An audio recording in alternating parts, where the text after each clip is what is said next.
I think in Manhattan, Chinatown, a lot of the tourism, like the the surface stuff of like who is this directed to? It's directed to tourists and to Chinese people. Like that's really apparent in the businesses and what streets look like in Canal Street, in the signs that say like Little Italy and Welcome to Chinatown. Like announce that you're in this designated ethnic area. Yeah. Yeah.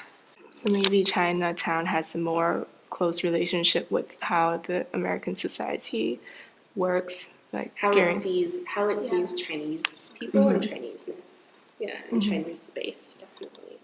I think it reflects that. Yeah. If you look at restaurants, are actually a good way of trying to see what that like the lens has been like.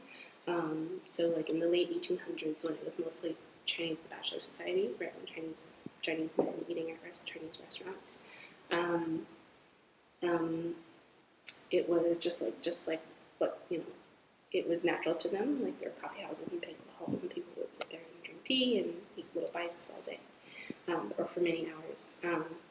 In the 1840s, when China and the U.S. are buddies, that's when the Chinese restaurant businesses really increase, and customers that are non-Chinese really increase. And so then they change their menu a little bit because the palate is different, right? People aren't used to like what Chinese people typically eat, so they change their sweet and sour pork and fried rice and like General Tso's chicken and what else, like mushu pork or egg foo, something like all these things. Like I don't really know what they are. Like sometimes I'm like, okay, that looks like something else, but like to me, like I'm surprised it tastes sweet and sour or something like that. Chinatown used to be a place where lots of people from who lived close to the World Trade Towers would come here for lunch and also tourism, right? But after 9/11, there was a huge economic depression in Chinatown because people weren't coming here because they were scared to come here. So a lot of small businesses, which is a lot of what Chinatown is, closed down. So a lot of those spaces have been empty, and which now kind of lays the groundwork for galleries and other places to come in and take those spots. So places that aren't really related to the old community that's been here, right, or the population that's been here. That's part of gentrification. Lots of labor is racialized and also like invisible too. So like invisibility is like something that comes from like John and Charlie Chinaman. Like, you don't matter enough for me to call you your real name. Like, it doesn't matter. Like, on official documentation, you don't need a real name. Like the John or Charlie Chinaman serves my purposes just fine.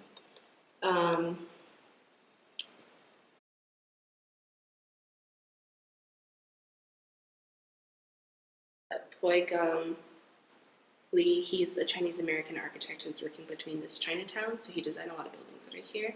And he kind of like made this like Orientalist style too. And in Shanghai, he went back and forth. He was like mid 20th century. I think the point I was trying to make is that just that the exoticizing has been really intentional, so it continues to be that way. Like I eat lunch here a lot, and so I like I'm sitting next to tourists a lot of the times, and I hear just like ridiculous things that people think about Chinatown or Chinese food. One time at a restaurant, these two people who somewhere in the U.S. or North America were like, "Do you think that?" To each other, like, "Do you think they have salt and pepper here?"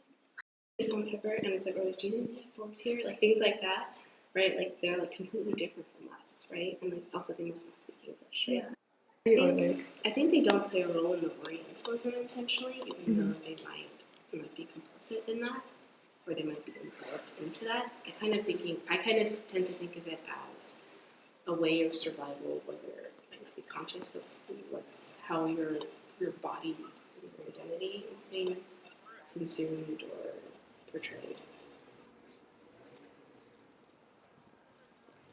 And so there's like that self-orientalizing that comes from that. So I think that some of it is survival, some of it is just participate. But I think it's very hard to tell.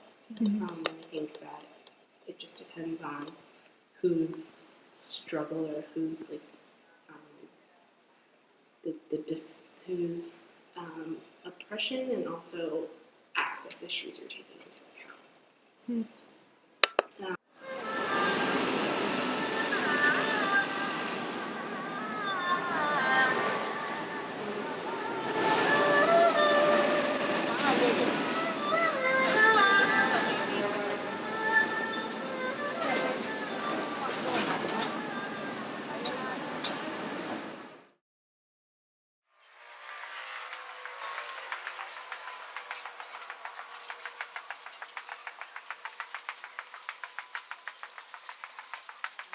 I think also at some point in the 20th century, I think it might have been the 40s or 50s, all of the street lamps in Chinatown like became like the pagoda style ones, you know, so like a lot of that appearance has been intentional.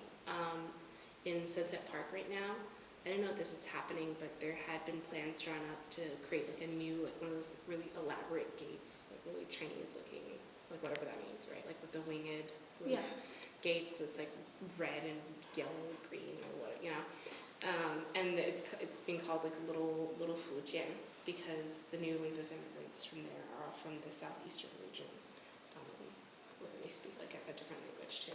Yeah, it's like ways of walking and stuff. This is like, oh, Japanese people wear flip flops, so they have a hole between, or a space between their big toe and second toe. And because Chinese people don't, they don't have that, right? So the Nazis at the same time were looking at the U.S. for how was the U.S. doing its racism? How was the U.S. It was inspiration for their eugenics too. Maybe these guys. New Ming's gift shop.